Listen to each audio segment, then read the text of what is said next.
afternoon. Thanks for coming. Today I'm proud to announce the result of a long-term undercover narcotics investigation, Nightfall. Operation Nightfall was birthed by a Citizens Anonymous complaint from February 2023 regarding illegal drug activity in the Kentucky. This operation spanned 18 months and caused the arrest of 13 individuals on charges related to drug trafficking, possession, resisting police, and illegal firearms possession.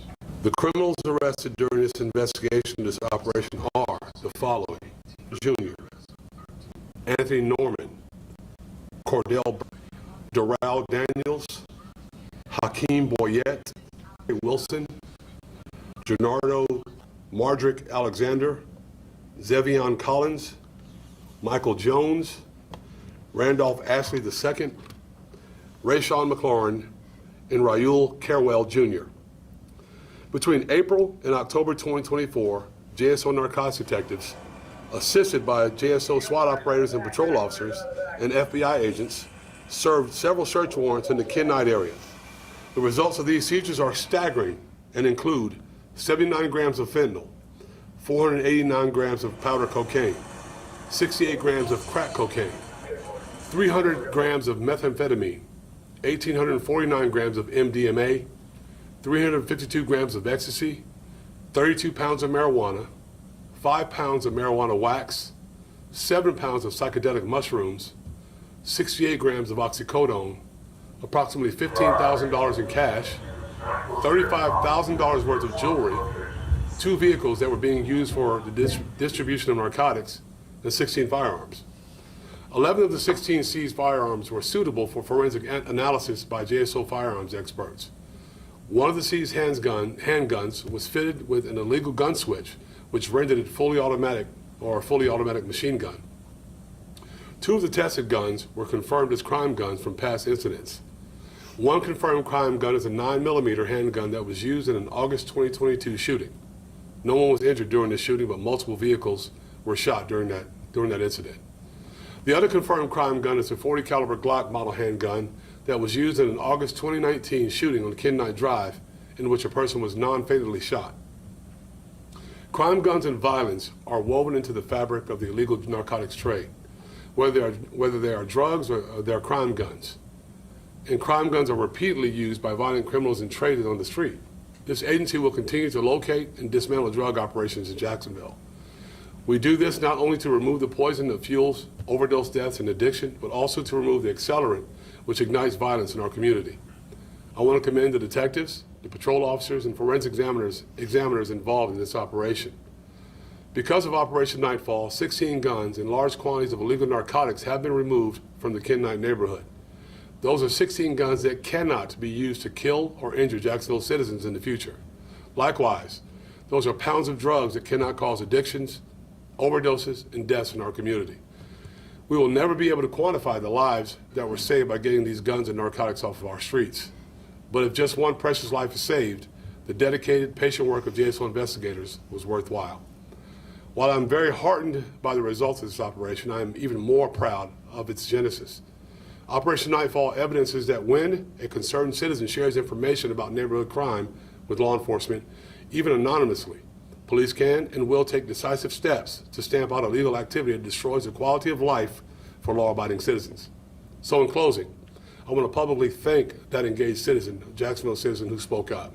The citizen's complaint spearheaded the outcomes that I am sharing today. Communication between the public and the police is at the heart of community policing. We simply cannot do the important work that we do in law enforcement without the involvement of the public that we serve. So at this time, I'll be happy to answer any questions that I can. Hey, Janice. Sheriff Waters, good afternoon. Specifically with the guns, are there any other investigations where these guns potentially tied to any other crimes in the county? As it stands right now, no. Was this all in one, like drug home, or was it looking at the video, looks like maybe there are multiple different sort of, There were several search warrants served, so some of this stuff came from different locations, but all during the same operation. Go ahead, Eric. So just to clarify, all the different homes, all the different guns, all the different drugs, these were all tied in, all these people were working together? That's what it sounds like. Organization? That's what it sounds like, yes, sir. How, like, I know it's probably hard to quantify this, but I mean, how big of a hit to the illicit drug market in Jacksonville, you know, does this represent? It's hard to tell, but it does represent a significant amount. And if we can continue to knock these off, in which we are, there's going to be more coming. If we can continue to do this, we're going to make a significant dent in this problem in our communities. Yes, sir.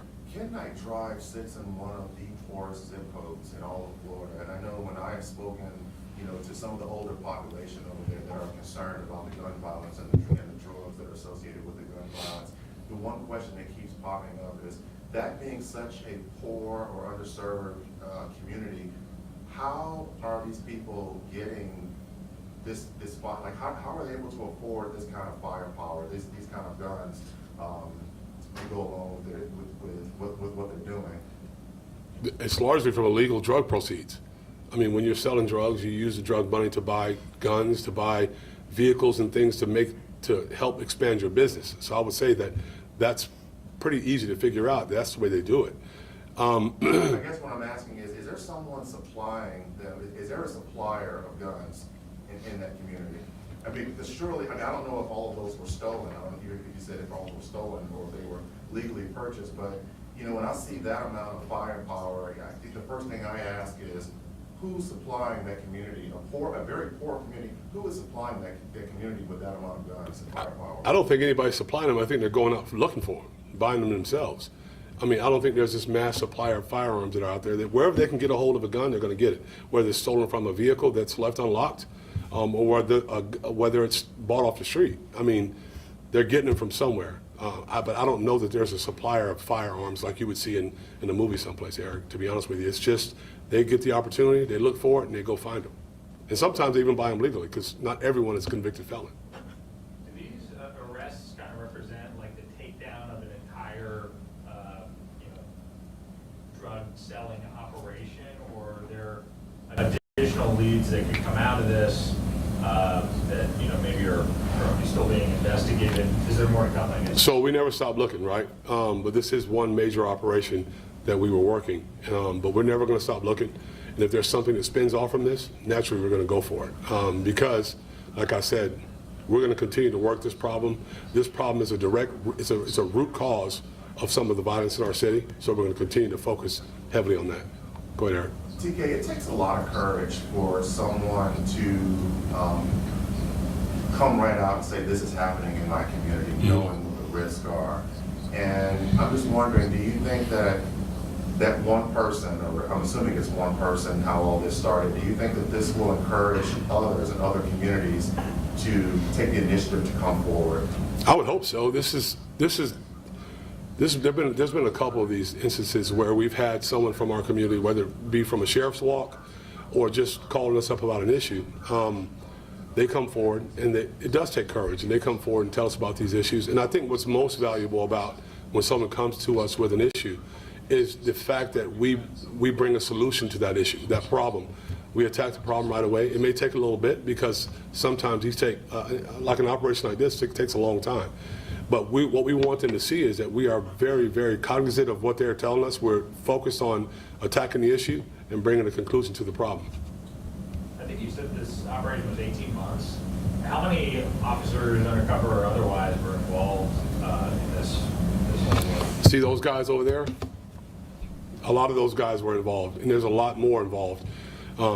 These are not easy things to do. This takes a long time, and it takes a lot of dedication, but we're dedicated.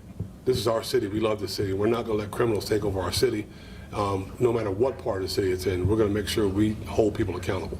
Yes, sir. What happens to the guns now? What's next? They're probably going to end up getting destroyed at some point. Once they're worked through continue to be worked through our analysis process, then they're probably going to end up being destroyed.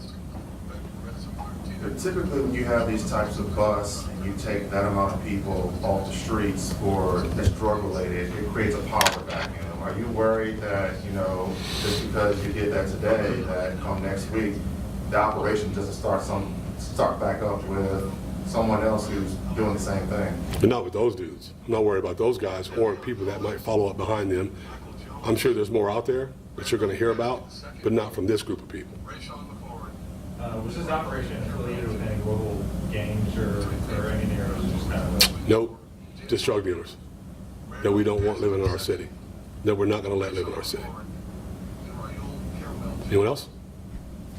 All right, thank y'all.